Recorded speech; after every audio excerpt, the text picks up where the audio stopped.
Morning po. Ayan, nag-harvest or nag-trim po ako ng mga lactea, variegata, at saka iba-ibang klase ng cactus. Iba't iba.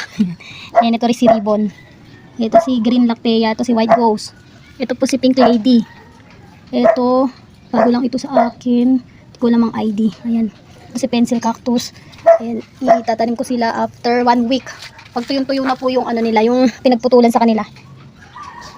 Ito nga po pala yung hindi dapat kayo magpapawala pag may alaga kayong cactus at succulents at iba pang mga halaman. Ito po yung fungicide or detain po yung ginagamit ko. Every time na magkakat po ako ng cactus o kaya succulents, pag lalo na yung masaselan, nilalagyan ko po ito ng detain para po hindi nabubulok yung pinagputulan. Ayan, lalagyan ko po lahat yan. At saka yung mga pinagputulan po. Ito po sa mga lactea na to, sa variegata na lactea po nito, dito po nanggaling yung mga tinirim ko po. Ito po yung iba nanggaling. Ayan yung pinagputulan. Nakita nyo po ba yung may mga dagta na yan? Diyan nyo po lalagyan ng detain. Applyan nyo po ng detain yung mga yan. Kasi kung hindi nyo po yung applyan ng detain, pwede po yan mabulok. Yan po magsisimula yung fungus na ikamamatay ng halaman. Kaya kailangan po talaga pag nagkakat kayo, meron kayong detain powder or fungicide para hindi po mamatay yung halaman nyo. Ayan, ito hindi ko po tinarim itong isa na to. Malaki na po yan. Ang ganda kasi. Hindi ko po yung binawasan. Ayan, binawasan ko yung iba. Ayan, mga mother plant ko po. Ayan. Ito po. Ang ganda nila. Kahit na trim, maganda pa rin po. Ayan, pakita ko paano pag-apply ng detain. Detain powder, ganito lang po gagawin nyo. Kaya meron akong brush. Apply nyo lang po yan ng detain. Para matuyo po yung pinagputulan. Masiselan pa naman po ito kasi mga imported po ito na lactea. Wala na pala din yung ano ko, video. Hirap po walang taga-video eh. Yung lalagyan nyo lang po lahat para po matuyo yung pinagputulan na yan.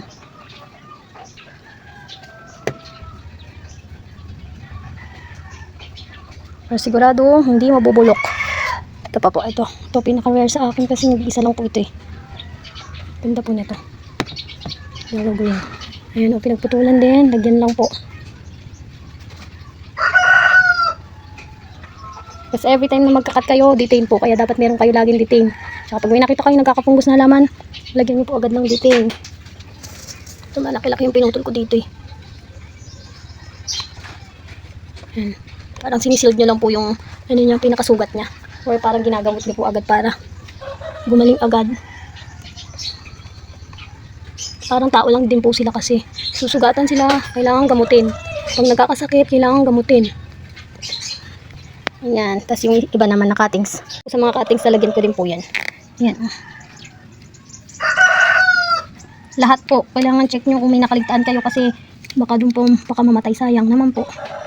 Mahirap din po magpalaki ng mga halaman. At may kamahalan din po, lalo na to yung mga ganito po. Hindi ko lang po sila basta-basta inaalagaan. Investment ko din po sila kasi pinaparami ko po sila para may pangbenta po ako. Yan, ganun lang po. Tapos pag natuyo na po yan, after a week, pwede nyo na po itanim. Gagawa na lang po ako ng video pag nakagawa na ako ng soil, paggawa ng soil mix para po sa kanila. Ayan, tapos ko na nga po pala itong lagyan ng detain lahat. At check ko na po lahat, pati yung mga pinagputulan. Isa pa po pala nga palang kailangan yung gawin. Ilagay nyo lang po ito sa shaded area. Shaded area lang po, bawal po maarawan ng mainit. Pwede po yung malamig pa na sa balat, yung morning sun lang po. Para kailangan po kasi nakaka-receive pa rin sila ng liwanag. Hindi pwedeng ilagay nyo sila sa madilim para hindi pa rin sila mamatay po. Yun lang po. Thank you for watching.